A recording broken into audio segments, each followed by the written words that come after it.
Rentrée scolaire rime aussi souvent avec taxe foncière. Et oui, quand le mois de septembre arrive et que les gens rentrent des vacances, ils sont très contents de découvrir dans leur boîte aux lettres l'avis d'impôt qui est arrivé, mais aussi l'avis de taxe foncière.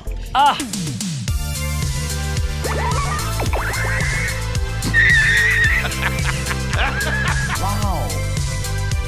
C'est toute l'histoire de ma vie.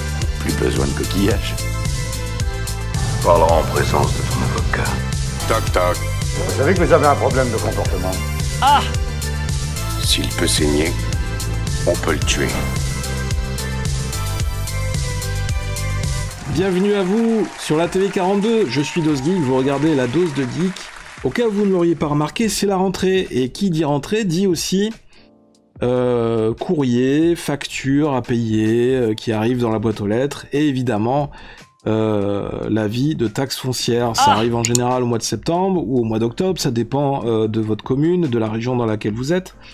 Et voilà, cette période-là, elle est toujours teintée un petit peu de nostalgie, parce que c'est la nostalgie des vacances, de tristesse, de de dégoût. On n'a pas envie, parce qu'on sait qu'on va se faire allumer obligatoirement, et puis parce que d'année en année, la taxe foncière n'arrête pas d'augmenter.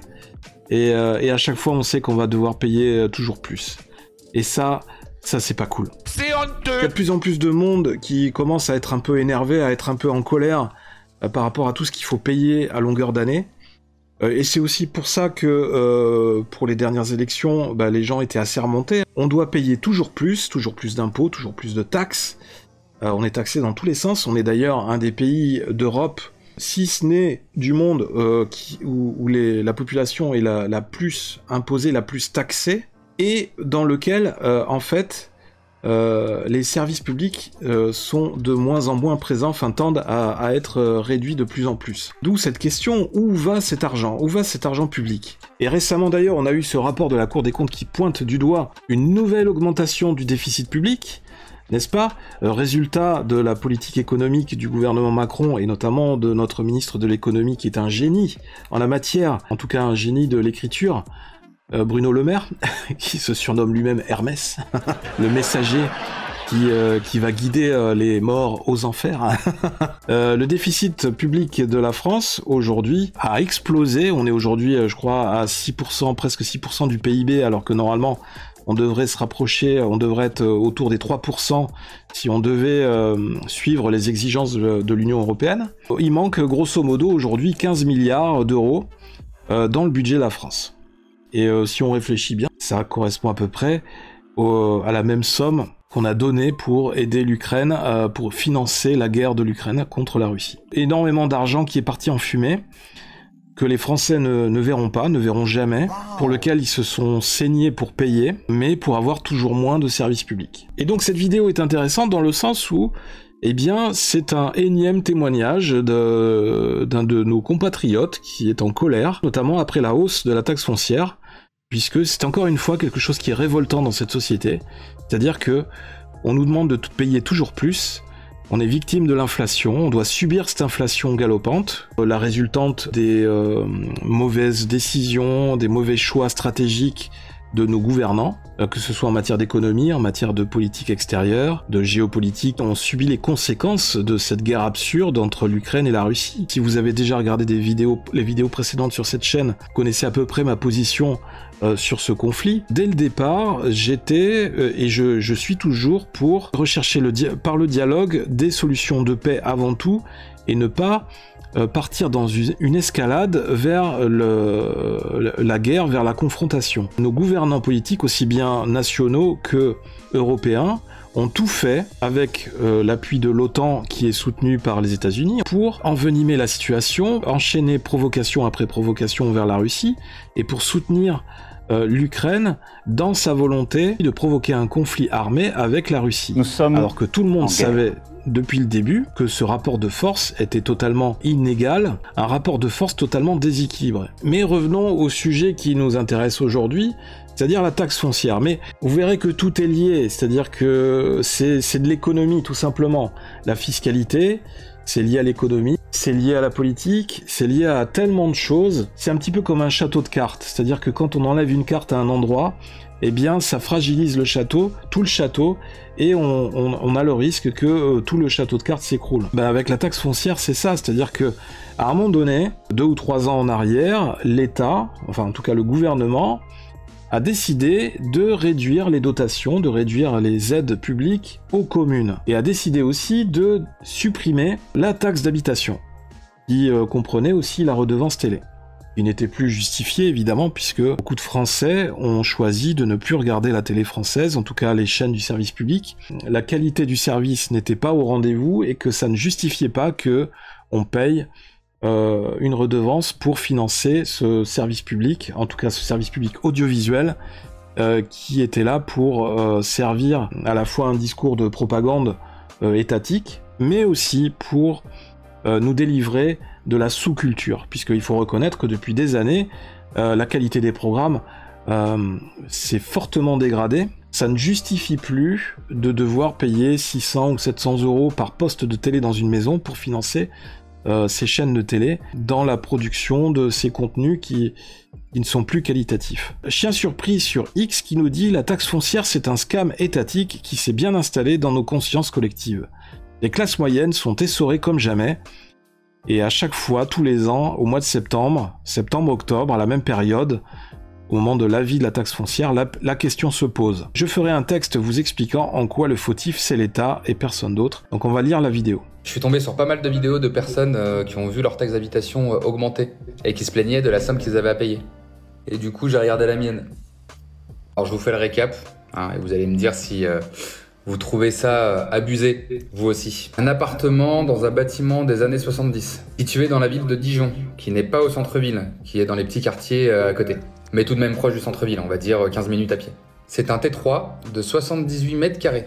Et avec ça, j'ai un garage en sous-sol. À votre avis, je paye combien? 1735 euros. 1735 euros. Pour un T3 de 78 mètres carrés. C'est fou. À Dijon. Waouh! Quand même l'impression de me prendre une belle douille, hein. Parce que c'est pas le tout. C'est énorme, 1735 euros, c'est quasiment un salaire. C'est un peu plus d'un SMIC mensuel. Il faut être propriétaire fortuné pour pouvoir se permettre de payer ça en taxe foncière. 78 mètres carrés, c'est pas la folie non plus. Le mauvais choix qu'il a fait, c'est d'habiter dans une ville, dans une grande ville. Et là, forcément... Faut que tu payes, faut que tu craches, faut que tu payes. Pas possible que t'en réchappes. C'est-à-dire que vu que tout augmente, ce serait dommage de ne pas augmenter les charges de copropriété. On s'est pris une régule. Oui. Pour 3 mois, on paye 650 euros. Un peu plus de 215 euros par mois. Les gens, vous allez me dire, non mais il y a une piscine dans ta résidence. Non. Il y a 2-3 espaces verts. Il y a un gardien et des places de parking. Et je crois même que le gardien il est parti en retraite en plus. En fait, ce pays ne veut pas que vous soyez propriétaire. J'ai pas l'habitude de ce genre de vidéo, mais là je suis quand même bien blasé. Je pense qu'on est beaucoup à vouloir bien s'en sortir dans ce pays. Non seulement on se fait allumer quand on crée une entreprise, mais en plus de ça, quand on achète un appartement, on se fait complètement couper en deux. Mettez-moi le montant de votre taxe foncière en commentaire pour qu'on se serre les coudes. Je suis tout à fait d'accord avec cette personne. Quand je parle de l'Union européenne, je parle souvent de l'Union soviétique européenne. Et depuis quelques années, j'ai vraiment l'impression qu'on est en train d'aller vers ce modèle-là. D'année en année, le déficit public n'arrête pas d'augmenter. Là, cette année, ça va encore exploser à cause de mauvaises décisions politiques, de mauvaise gestion des gens qui nous dirigent, rappelés à l'ordre par la Cour des comptes. Et nous, Français, on doit payer la facture de ces erreurs de gestion, cette gestion calamiteuse des fonds publics. Et ce qui fait que d'année en année, la note n'arrête pas d'augmenter. Et alors cette année, c'est encore pire, c'est-à-dire que on a eu l'inflation provoquée par les problèmes d'énergie liés à la guerre en Ukraine. La taxe foncière qui augmentait mécaniquement d'année en année, elle a augmenté de manière démultipliée à cause de l'inflation, puisqu'elle est indexée sur l'inflation. C'est un truc hallucinant, ce qui amène à la réflexion, à la déduction qu'il a faite de manière très intelligente, et que moi j'arrive à la même conclusion, c'est-à-dire qu'on est dans un pays qui fait penser à l'Union soviétique dans les années 60, années 50, c'est-à-dire que les gens se faisaient ponctionner sur la valeur travail. Vous êtes là pour travailler, et tout le fruit de votre travail, vous devez le donner à l'État, qui va mal le gérer. Ça va même plus loin que le communisme ou que l'Union soviétique. C'est presque un système mafieux. Vous avez cette image souvent qui revient du restaurateur. Vous avez le restaurateur italien qui fait son travail, et puis qui à la fin de la journée, il y a un représentant de la mafia qui vient le voir pour récupérer son petit billet par rapport au chiffre d'affaires de la journée. C'est exactement ça. En France, dès que vous créez un petit peu de valeur, un petit peu de richesse, vous avez l'État qui vient se servir dans votre poche et qui vient vous prendre à peu près 50%, voire les 3/4 de ce que vous essayez de gagner à la sueur de votre front. En fait, c'est les gens qui travaillent, c'est les gens qui font des efforts dans ce pays, qui sont sanctionnés, qui sont punis. On punit le travail. Et à côté de ça, on va aider, on va soutenir les gens qui ne travaillent pas, qui ne font rien, qui sont là et qui profitent du système. Au bout d'un certain temps, ça génère un système qui est déficitaire. Donc, au niveau de la sécurité sociale, au niveau de l'économie, ça ne peut pas tenir debout. On a plus de dépenses que de rentrée d'argent. Les gens qui se font punir de travailler, ben à un moment donné, c'est pas motivant, donc ils arrêtent de travailler, ou alors ils quittent le pays. Et il y a des fois, je me demande aussi si je vais pas quitter le pays. Les créateurs d'entreprises en France ne sont pas respectés ou sont considérés comme des vaches à lait. Quand vous créez une entreprise, vous devenez une cible pour l'État, pour les impôts, pour l'URSSAF, pour la sécurité sociale, pour les caisses de retraite, pour plein d'organismes. Et vous allez devoir raquer. On te ressuce. Malheureusement, j'arrive toujours à la même conclusion, et j'en suis très triste. Aujourd'hui, j'en suis à un point où je n'encouragerai même pas mes propres enfants à créer leur entreprise en France. Tellement c'est compliqué, et tellement c'est suicidaire. Parce que je sais pertinemment qu'ils vont se faire allumer derrière. C'est quasiment impossible quand vous partez de zéro en France, quand vous créez une activité, quand vous créez une entreprise, de la faire réussir, et de vivre de cette activité. D'ailleurs, il y a eu un autre rapport émis par différents cabinets de conseils financiers qui tirent la sonnette d'alarme en disant que le nombre de défaillances d'entreprises sur le premier semestre 2024 a explosé. On a plein d'entreprises qui mettent la clé sous la porte aujourd'hui.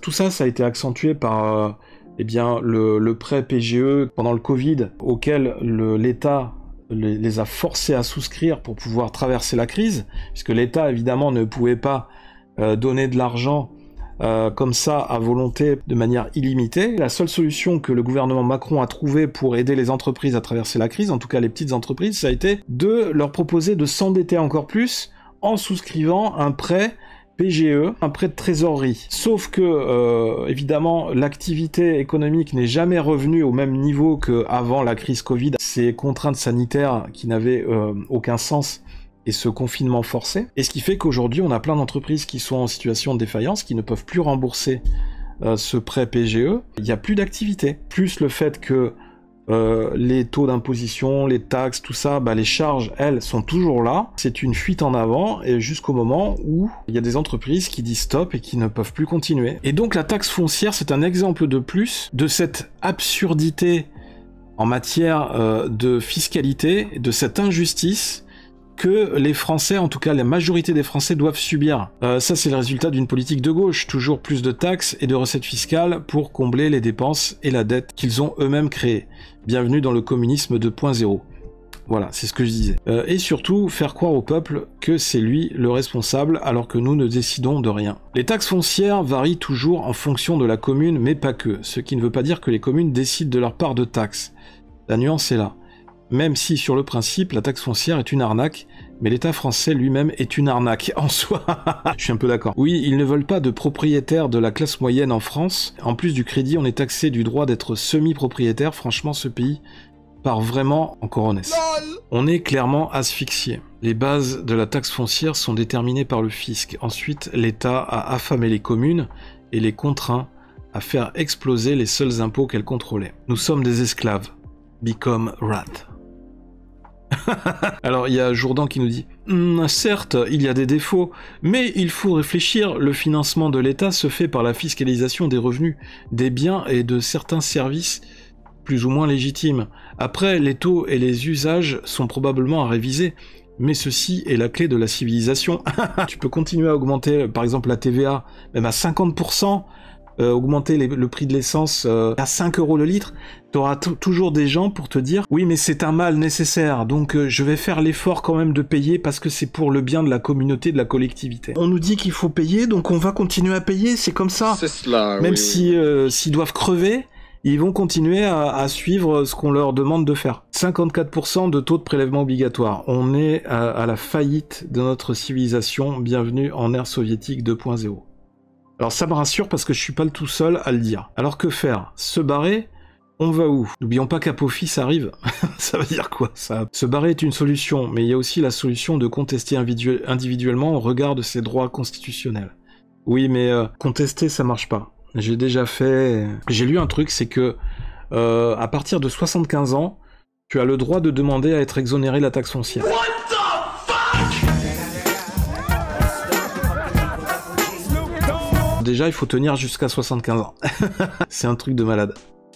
Les castors doivent payer. Les gens ont voulu du socialisme bien progressiste en France, et particulièrement à Dijon. Ils l'ont maintenant. François Rebsamen, qui est un homme politique français, élu maire de Dijon, et président de Dijon Métropole, qui contribue aussi à l'élaboration de la taxe foncière dans sa ville. À quoi sert la taxe foncière? Ah oui, alors voilà, il y en a qui partagent leur taxe foncière. Pavillon dans les Yvelines, 3 886 €. Ce n'est plus une taxe foncière, c'est du vol pur et simple, cela représente quasiment 2 mois de salaire.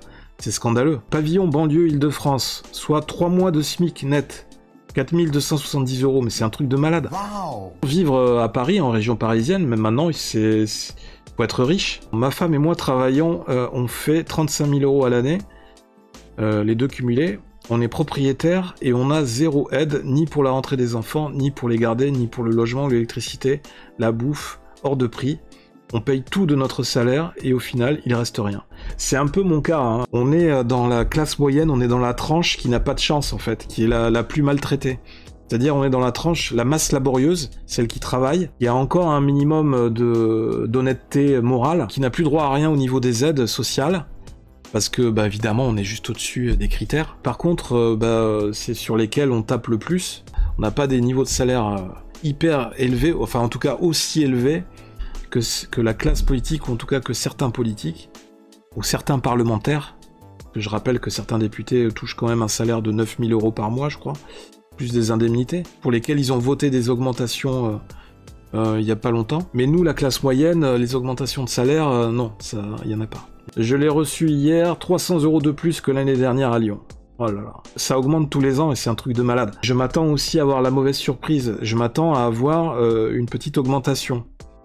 Alors, on a beau essayer de planifier un maximum tous les mois pendant 1 an, on a décidé de mettre un petit peu de côté, de prendre un petit peu sur nos salaires, en prévision de, dans 1 an, devoir payer cette fameuse taxe foncière, pour pas être pris au dépourvu en septembre, quand il y a l'avis qui tombe, et se dire merde, il faut trouver 1000 € ou 1500 € au dernier moment pour payer cette putain de taxe foncière. Pardon, j'ai dit un gros mot. Malgré ça, ça fait 2 ans qu'on se fait avoir parce qu'on a beau mettre un petit peu de côté tous les mois, c'est un petit sacrifice, c'est de l'argent que tu dépenses pas pour te payer à manger ou des déplacements ou pour partir en vacances. Et malgré ça, tu te tapes quand même une augmentation de la taxe foncière chaque année. Malgré les économies que tu as fait pour payer cette taxe foncière, il te manque toujours un peu pour combler cette augmentation. C'est vraiment scandaleux. Les salaires n'augmentent pas, tu dois faire toujours plus de sacrifices, ta situation ne s'améliore pas de manière notable en tout cas. Mais par contre, tout continue à augmenter, tu dois te payer toujours plus. Donc à un moment donné, il va bien falloir que ça s'arrête. Impôt à Nice, Christian Estrosi augmente la taxe foncière au nom du service public, 20% en 2024 d'augmentation. Taxe ordures ménagères, il y a ça aussi qui arrive. On vous demande de faire du tri, etc. pour des raisons écologiques et tout. Mais en plus, on va vous faire payer la taxe ordures ménagères et on va contrôler aussi le poids des ordures que vous déposez. Si vous dépassez un certain quota, vous allez devoir aussi payer des amendes. Toujours plus de contrôle, toujours plus de taxes et toujours moins de services. C'est l'Union soviétique. Alors ça, c'était en 2023, 3000 milliards d'euros, le montant vertigineux de la dette publique française. Sauf qu'aujourd'hui, on est à beaucoup plus que ça. Ce qui vient d'arriver, là, avec le rapport de la Cour des comptes, c'est 15 milliards de déficit public. Le budget de l'État est en déficit. Une entreprise, quand elle est en déficit, elle met la clé sous la porte, hein, ou alors elle est rattrapée par les créanciers. Avec la mafia au pouvoir, on n'a pas fini de banquer. En fait, elle veut que nous n'ayons plus rien, que nous soyons réduits juste à l'état d'esclaves. Jeff qui nous dit « L'impôt est illégal, le code des impôts n'est pas passé au Parlement, le méga code Dallos l'expose très clairement. Les trésors publics sont une entreprise privée non inscrite au RCS, ils ne pourront jamais obtenir un ordre exécutoire en cas d'une mise sous SATD. » Je sais pas ce que c'est. Ouais, je sais pas. Moi, je prendrais pas le risque de me mettre à dos le trésor public, parce que Ça peut très mal se passer. Enlever la taxe d'habitation et laisser les maires exploser la taxe foncière, c'était couru d'avance. Il n'y a que les locataires qui sont gagnants dans cette histoire. La suppression de la taxe d'habitation se reporte progressivement sur les propriétaires et comme ce nombre est moins important que tous ceux qui la payaient avant, ils vont finir par payer beaucoup plus que ce qu'ils payaient avant pour taxes d'habitation et taxes foncières. C'est mathématique et c'est inéluctable, c'était logique évidemment. Et plus on va aller dans ce sens, plus ça va s'aggraver encore plus. Si on n'inverse pas absolument la tendance et si on ne revient pas à un minimum de bon sens dans la gestion de ce pays, on va dans le mur. Le PIB de ce pays va s'effondrer et on va devenir vraiment un pays du tiers-monde. Un pays où il n'y aura plus d'argent. Et c'est déjà le cas, hein. On est dans un pays où il n'y a plus d'argent, hein. Même le système de santé s'effondre. En fait, la suppression de la taxe d'habitation a été le plus grand tour de magie de l'État. Klaus Schwab, World Economic Forum, vous ne posséderez rien et vous serez heureux. Ça rejoint un peu cette idéologie, il y a beaucoup de complotistes qui disaient, enfin de gens qualifiés de complotistes entre guillemets, hein, parce que Dieu sait que j'aime pas ce terme-là, parce que c'est souvent un moyen de faire taire toute personne qui est un petit peu, qui a un discours un peu alternatif. Et c'est un moyen de tuer toute discussion. Au contraire, c'est intéressant d'avoir un débat et d'avoir une discussion, d'avoir différents avis. Et donc, c'est ce que disaient certaines personnes un peu éveillées, un peu éclairées sur ce sujet-là. Il y avait déjà cette idéologie-là qu'ils nous avançaient publiquement. On va essayer d'amener la population mondiale petit à petit vers un système où ils ne seront plus propriétaires de leurs biens, ils seront locataires. Ce sera un système économique où en fait on louera des services, on louera des biens. Il y aura que les riches, les élites, qui eux seront propriétaires. Eux, ce sera leur patrimoine, c'est leur capital, c'est leur patrimoine depuis des siècles, et ça patouche évidemment. Mais par contre, ces élites ont besoin d'une masse laborieuse, ont besoin d'esclaves pour faire tourner un minimum le système et pour alimenter, pour faire persister leur richesse. Dans le monde occidental, on voit bien qu'on va vers ce système-là où tout est alloué. On l'a vu dans une autre vidéo avec les voitures sans permis, c'est-à-dire que maintenant, quand vous achetez une voiture, vous pouvez la prendre en leasing. Vous payez un loyer tous les mois jusqu'à ce qu'au bout de 2 ans, 3 ans, 5 ans, elle vous appartient. En tout cas, ces élites, apparemment, n'ont pas intérêt à ce que nous soyons propriétaires terriens. Eux, ils ont intérêt à ce qu'il y ait des grands consortiums, des grandes structures collectives, des grandes compagnies possèdent de grandes étendues de terre. Comme notamment Bill Gates qui a acquis des millions de mètres carrés de terrain dans les grands espaces américains. C'est inquiétant, hein, c'est inquiétant. Et quels moyens nous avons pour nous défendre, pour nous opposer à ce mouvement général. Ça, c'est un article. La taxe foncière, c'est scandaleux. La hausse de 14% fait grincer des dents à Annecy. 30 août 2024. Donc, vous voyez, hein, c'est pas que à Dijon, hein, c'est partout en France. Les gens, petit à petit, vont se rendre compte que la note a augmenté, malheureusement. Et dans certaines communes, dans certaines villes, c'est vraiment des hausses scandaleuses, c'est vraiment, ça explose complètement. L'avis de taxe foncière est tombé.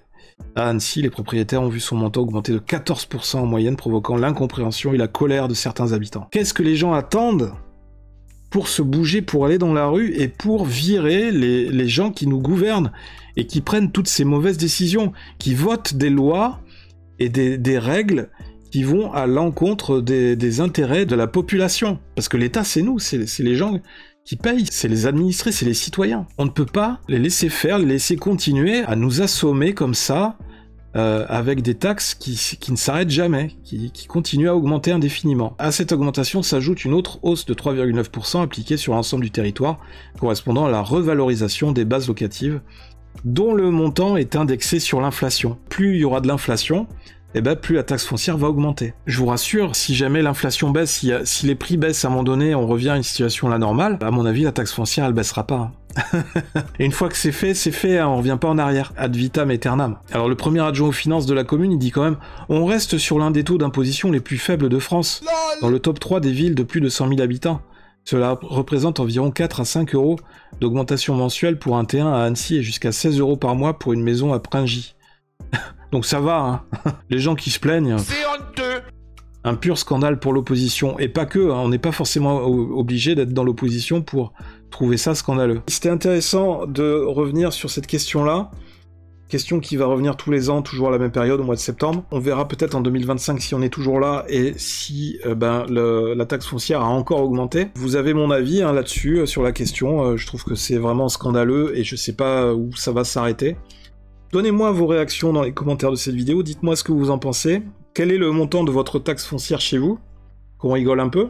Et puis on se retrouve dans une prochaine vidéo sur la TV42. En attendant, laissez parler le geek qui est en vous. N'oubliez pas de liker, de partager la vidéo, de vous abonner à la chaîne. Et on se dit à très bientôt. C'était DosGeek sur la TV42. Grosse bise à tous. Bye.